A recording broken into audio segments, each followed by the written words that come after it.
नमस्कार. क्रीडा, साहित्य आणि मनोरंजन मध्ये आपलं स्वागत.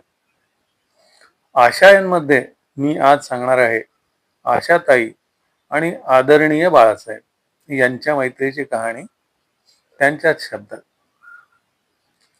ठाकरे आणि मंगेशकर यांचे स्नेहसंबंध आपल्या सगळ्यांना सुपरिचित आहेतच. आशाताई आणि बाळासाहेब यांचं नातं आदराचं आणि अतिशय जवळचं. बाळासाहेबांना नाट्यसंगीत मनापासून आवडायचं. दीनानाथ मंगेशकर यांची नाट्यपद, त्यांचं शास्त्रीय संगीत याचे बाळासाहेब चाहते होते. एका मुलाखतीत आशाताईंनी बाळासाहेब आणि त्यांच्या दिलखुलास स्नेहाच्या काही गोष्टी सांगितल्या होत्या. बाळासाहेबांचा आशाताईंना फोन यायचा, ए आशा, काय करतेस ग तू? आशाताई, रेकॉर्डिंग संपलंय, आता जेवायचंय. बाळासाहेब म्हणायचे, इकडेच ये मग आता. असंच बोलायचे बाळासाहेब. आशाताई तिकडे जायच्या.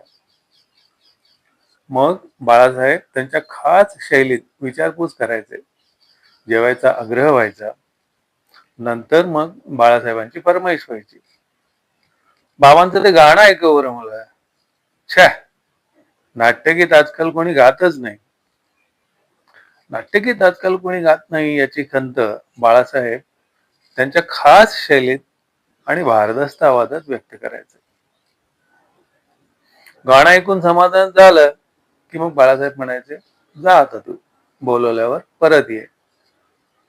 आशाताई आणि बाळासाहेब दोघांमधलं संभाषण रोखठोक असायचं. आशाताई कधी कधी नाराजी व्यक्त करायच्या. बाळासाहेब, असं कसं तुम्ही केव्हाही बोलावता? हे बघ, वेळ असला तर यायचं, नसेल जमत तर नाही म्हणून स्पष्ट सांगायचं. असे सवाल जवाब त्यांच्यात जडत. बाळासाहेबांबरोबरच्या आपल्या पहिल्या भेटीचा किस्सा आशाताईंच्या तोंडून ऐकण्यातच खरी मजा आहे.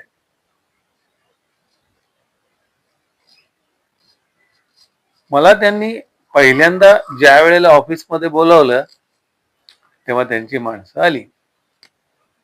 बाळासाहेबांनी नवीन शिवसेना उघडली आहे आणि तुम्हाला बोलवलंय. आता आशाताईंच्या भाषेतच सांगायचं झालं तर आशाताई तेव्हा तारुण्याच्या जोशात आणि मिळायला लागलेल्या प्रसिद्धीच्या ग्लॅमर मध्ये होत्या. कोण बाळासाहेब ठाकरे? मी नाही येणार.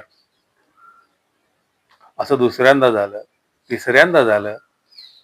मी येणार नाही, सांगा तुमच्या बाळासाहेबांना. शेवटी 4 माणसं आली. त्यांनी सांगितलं, तुम्ही आता आला नाहीत तर तुम्हाला उचलून न्यावं लागेल. उचलून न्यायचं म्हटल्यावर मात्र आशाताई जबाबल्या. चला मग तर मी येते तुमच्या बरोबर, असं त्यांना म्हणावंच लागलं. आशाताई ऑफिसमध्ये गेल्या. तेव्हा नवीन नवीन छोटं ऑफिस होतं ते. बाळासाहेबांच्या समोर मान फिरून आशाताई बसल्या. समोर बाळासाहेब. बाळासाहेब हसत होते. हसताय काय? आशाताईंची स्पॉन्टेनियस रिॲक्शन. मला कशाला तुम्ही बोलवलं?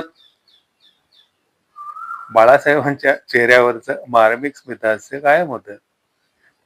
काय आहे ना, छत्रपती शिवाजीराजे भोसलेंना गडीतून बाहेर काढण्यासाठी काहीतरी इलाज करावाच लागला मला. बाळासाहेबांनी आशाताईंना एवढा मान दिला की आशाताई हरकून गेल्या. स्वाभाविकच आशाताई हसायला लागल्या. तेव्हापासून आशाताईंची आणि बाळासाहेबांची दोस्ती झाली, कायमचीच.